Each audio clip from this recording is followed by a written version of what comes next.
نحمده ونصلي ونسلم على رسوله الكريم. أعوذ بالله من الشيطان الرجيم. بسم الله الرحمن الرحيم. ورفعنا لك ذكرك. صدق الله العظيم وصدق رسوله النبي الأمين الكريم.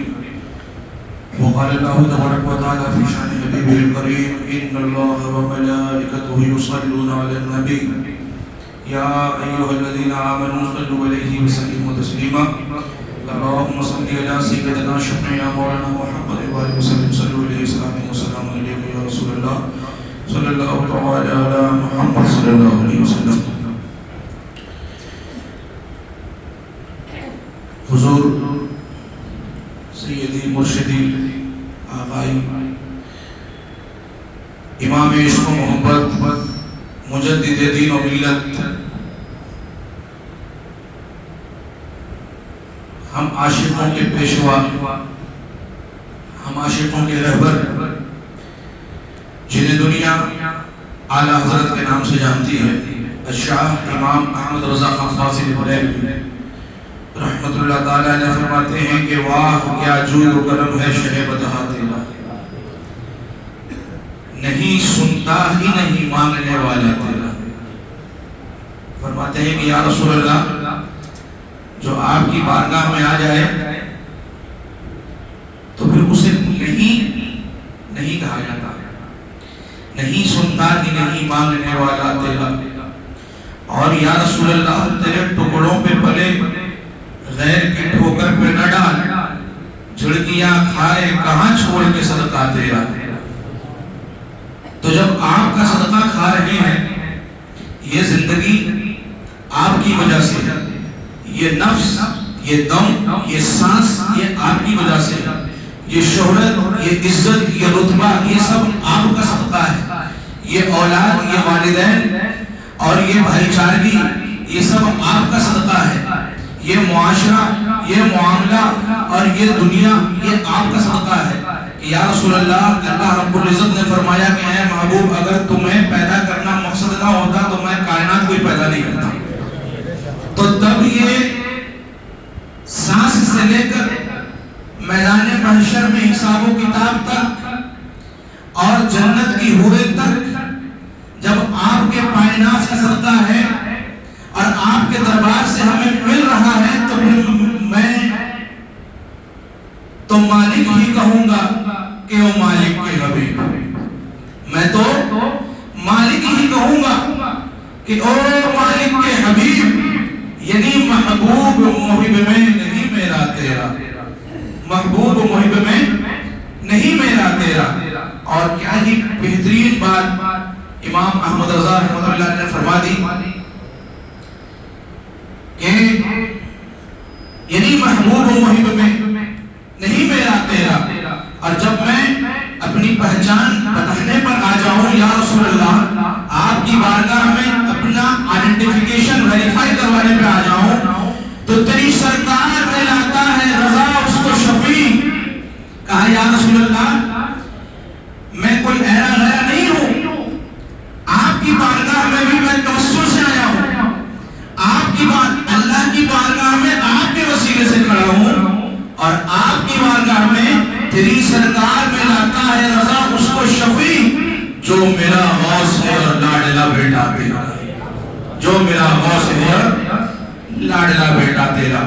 اور کیا ہی بہترین بات ہمارے اعلیٰ حضرت نے، ہمارے امام نے ہماری رہنمائی کرتے ہوئے فرمایا کہ ان کی مہر نے دل کے غنچے کھلا دیے ہیں، جس راہ چل دیے ہیں کوچے بسا دیے ہیں.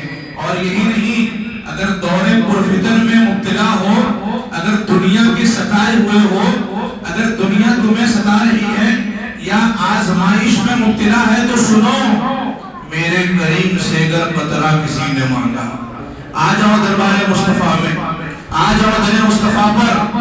یہ وہ در ہے کہ میرے کریم سے اگر قطرہ کسی نے مانگا، قطرہ کسی نے مانگا.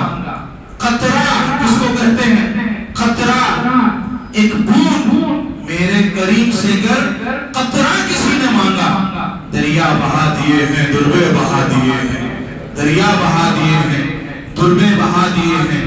اور ہماری رہنمائی کرتے ہوئے، ہماری ہمت افزائی کرتے ہوئے اور ہمارے عقیدے اور نظریات کی ترجمانی کرتے ہوئے بس یہ کہیں کہ حق بیان کرتے ہوئے ان کے نثار کوئی کیسے ہی رنج میں ہو، جب یاد آ گئے ہیں سب غم بھلا دیے ہیں۔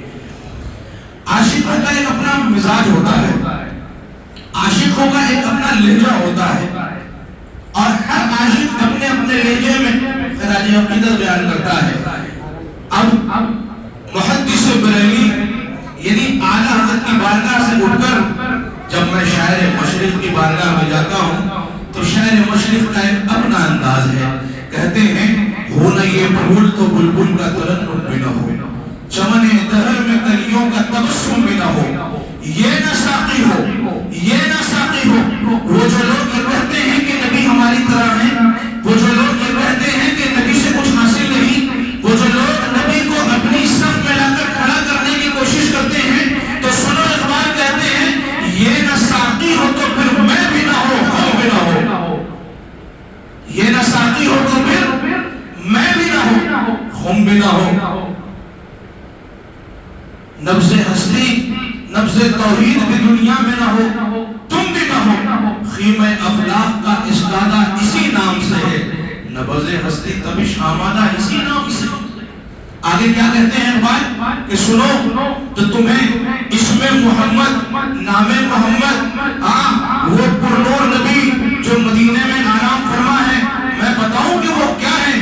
کہتے ہیں کہ دست عشق سے ہر پست کو بالا کر دے، دہر میں اسم محمد سے اجالا کر دے۔ اگر تاریخ دل کو کوئی روشن کر سکتا ہے تو وہ صرف نام محمد ہے، اگر تاریخ دل میں کوئی اجالا پیدا کر سکتا ہے تو وہ صرف نام محمد ہے۔ کہتے ہیں کہ دہر میں اسم محمد سے اجالا کر دے، کی محمد سے وفا تو نے تو ہم تیرے ہیں، کی محمد سے وفا تو نے تو ہم تیرے ہیں، کی محمد سے وفا تو نے تو ہم تیرے ہیں۔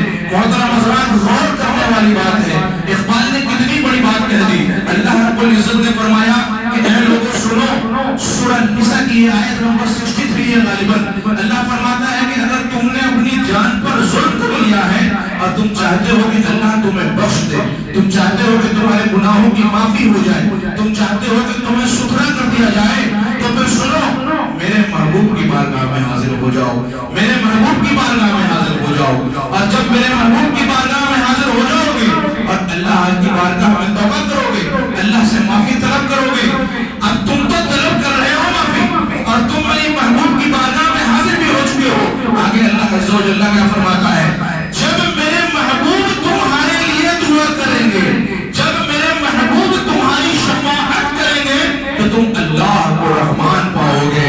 تو اقبال نے کتنی بڑی بات کہہ دی کہ کیا پڑھ رہا تھا میں کہ محمد سے وفا تو نے تو ہم تیرے ہیں۔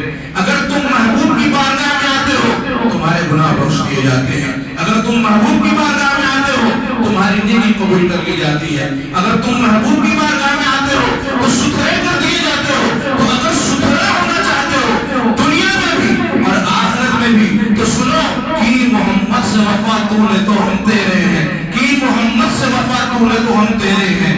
یہ جہاں چیز ہے کیا؟ یہ دنیا ہے ہی کیا؟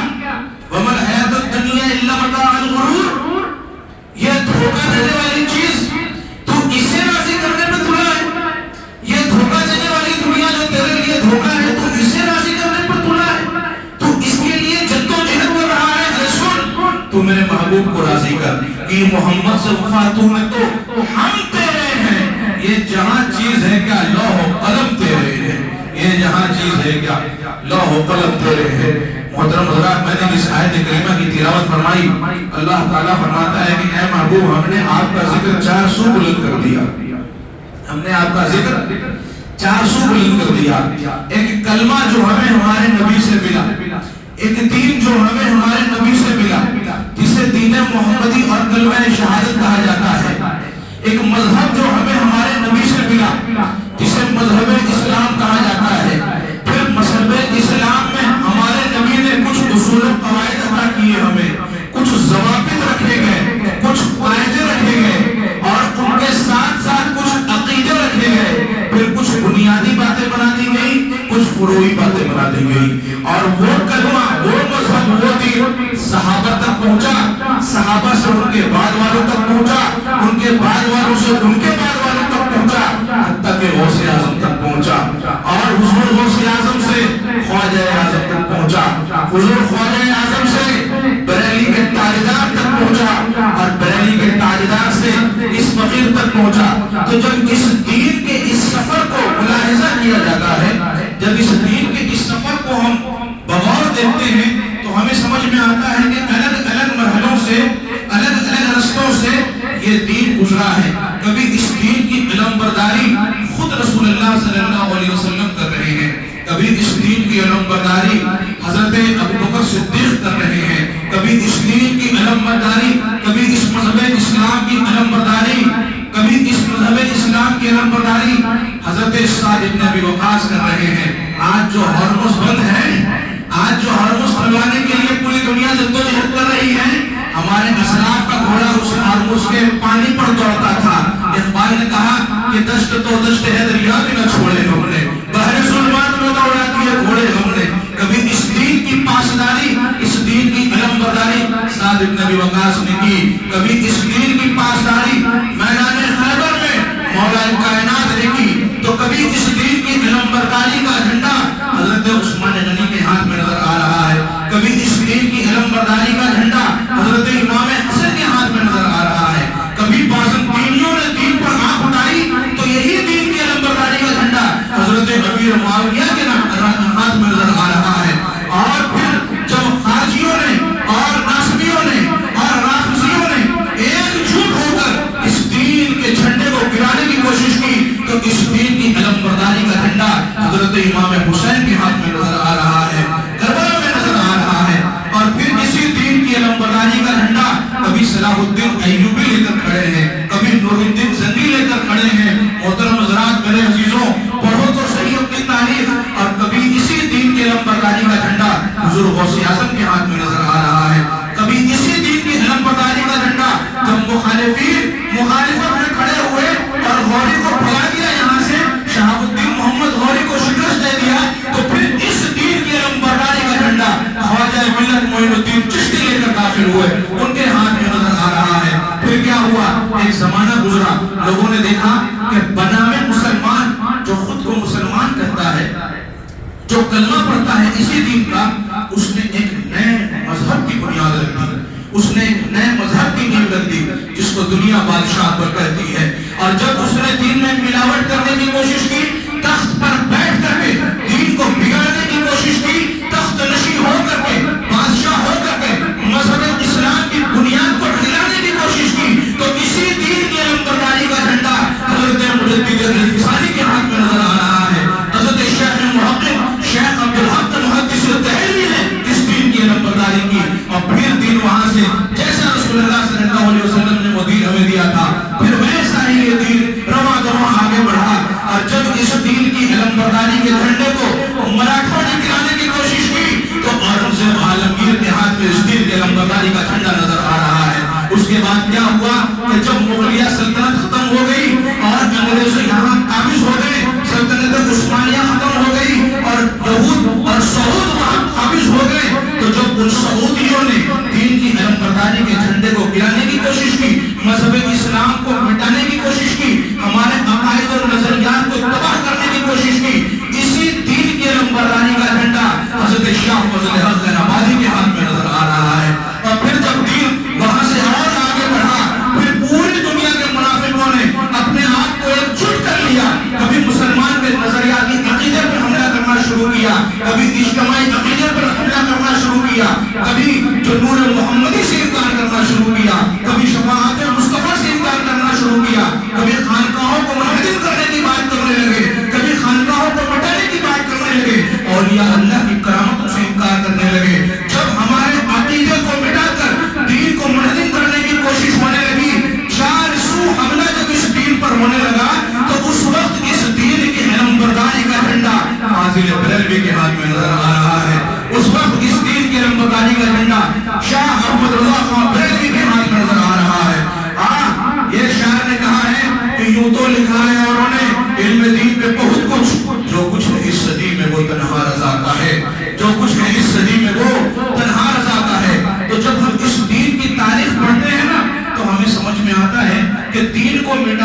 بارہا کوشش کی گئی دین کو مٹانے کی، اس مذہب کو مٹانے کی، اس مذہب میں کھول میل کرنے کی، یہاں نظریاتی کھول میل کرنے کی، یہاں اصول بدلنے کی، ان کے قاعدے کو بدلنے کی، ضابطے کو بدلنے کی بارہا کوشش کی گئی، لیکن جب جب مخالفوں نے اپنی کوشش کو انجام دینے کی کوشش کیا ہے، تب تب اللہ کے کسی نیک بندے نے دین کی علمبرداری کی ہے، تب تب اللہ کے نیک بندوں نے دین کی علمبرداری کی ہے۔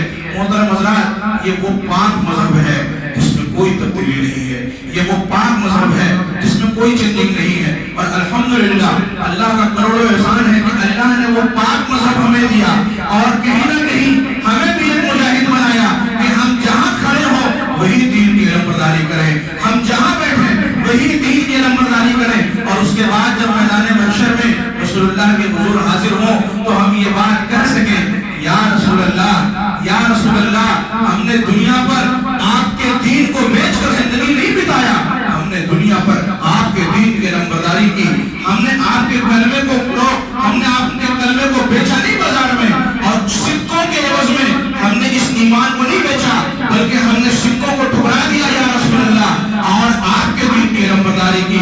ہاں ہم نے حضور غوث اعظم جیسا کوئی کام تو کیا نہیں، ہم نے خواجہ ہند جیسا کوئی کام تو کیا نہیں، ہم نے اعلیٰ حضرت جیسی تصنیفات تو لکھی نہیں، ہم نے نور الدین زنگی اور صلاح الدین ایوبی جیسی جنگ تو کوئی لڑی نہیں، اورنگزیب عالمگیر جیسے ہم کوئی بادشاہ تو نہیں بنے، لیکن یا رسول اللہ، جس محفل میں ہم بیٹھے، جس معاشرے سے ہم گزرے، جس گلی سے ہم گزرے، جس شہر میں ہم داخل ہوئے، جب بھی داخل ہوئے تو آپ کے دین کی علمبرداری کرتے ہوئے داخل ہوئے، اور لوگوں کو یہ پیغام دیتے ہوئے گزرے کہ محمد سے وفا تو نے تو ہم دے رہے ہیں، یہ جہاں چیز ہے کہ لوح قلم دے رہے ہیں۔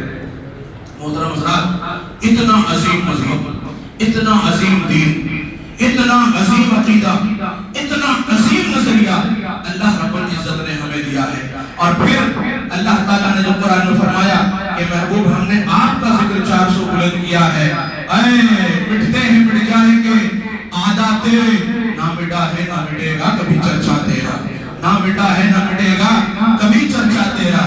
یا رسول اللہ، آپ کی شاخ کو کاٹنے والے، آپ کے نام کو مٹانے کی کوشش کرنے والے، انہوں نے آدھی دنیا پر قبضہ کر لیا، پھر بھی آپ کے دین کو مٹا نہیں پائے۔ کیوں نہیں مٹا پائے؟ کیونکہ ہم جیسے دیوانے آپ کے دین کی بقا کے لیے ہم وقت جان دینے کے لیے تیار ہیں، اور کیا کہتے ہیں، ہم کیا کہتے ہیں اپنے نبی کی بارگاہ میں کہ یا رسول اللہ، کبھی ہم سے بھی تو کام لے لیجیے، کبھی ہمیں بھی تو میدان کارزار میں اتاریے، تو پھر دیکھیے کہ آپ کا یہ ناقص بندہ، آپ کا یہ ناقص غلام آپ کی دین کے لیے امام حسین کی سنت پر چلتے ہوئے اپنے سر کو قربان نہ کر دے، اپنے گھر کو قربان نہ کر دے۔ یہ جذبہ ہمیں اس اسلام نے دیا ہے، یہ جذبہ ہمیں دین نے دیا ہے۔ تو محترم حضرات، ہمیں اس دین کو سمجھنے کی ضرورت ہے، اس عظیم نعمت کو سمجھنے کی ضرورت ہے، اس عظیم رتبے کو سمجھنے کی ضرورت ہے کہ ہم مسلمان ہیں تو ہم کون ہیں؟ ہم نائب صادق بن ابی وقاص ہیں۔ ہم مسلمان ہیں تو کون ہیں؟ ہم نائب مولا علی ہیں۔ ہم مسلمان ہیں تو کون ہیں؟ ہم نائب عمر بن خطاب ہیں، جن کے نام سے دنیا دہلتی تھی۔ آج ہرمز کھولنے کی کوشش کی جا رہی ہے، ہمارے اسلاف نے گھوڑے دوڑائے ہیں اس پر۔ ہم نائب حضرت ابو قتادہ ہیں۔ ہم ہیں تو کون ہیں؟ ہم نائب عالمگیر ہیں۔ ہم ہیں تو کون ہیں؟ ہم نائب خواجہ ہند ہیں۔ ہم ہیں تو کون ہیں؟ تو ہم نائب اعلیٰ حضرت ہیں، ہم غلامان اعلیٰ حضرت ہیں۔ تو پھر سنو، تنے تنہا ایک رضا جب پوری کی پوری جماعت سے بڑھ جائے، پوری کی پوری جماعت سے بڑھ جائے، اور تنے تنہا اپنی ایک قلم سے پوری جماعت کے شرازے کو بکھیر کے رکھ دے، ان کے وجود کو مٹا کے رکھ دے، ان کے رضا ہے خنجر خوخار برقبار، آدھا سے کہہ دو خیر منع ہے نہ شر کرے۔ تو آج تو رضا کے دیوانے گلیوں میں گھوم رہے ہیں، آج رضا کے دیوانے ہر گلی کوچے میں ملیں گے، تو پھر کیوں نہ ان رضا کے دیوانوں کو اس بات پر غور کرنے کی ضرورت ہے کہ رضا نے اپنی ذمہ داری نبھا دی، اس غلام رضا کی کیا ذمہ داری ہے؟ رضا نے اپنا کام کر دیا، اس غلام رضا کا کیا کام ہے؟ تو اس غلام رضا کی ذمہ داری یہ ہے کہ وہ دین کو سمجھے، رضا کے کام کو سمجھے، اور پھر اس کام کو آگے بڑھائے، رضا کے پیغام کو سمجھے اور پھر اس پیغام کو آگے بڑھائے۔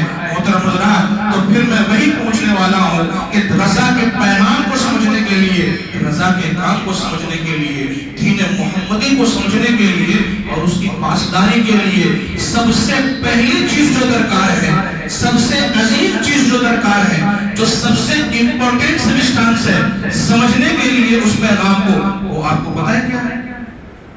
وہ آپ کو پتہ ہے کیا ہے؟ بتائیں کیا ہے؟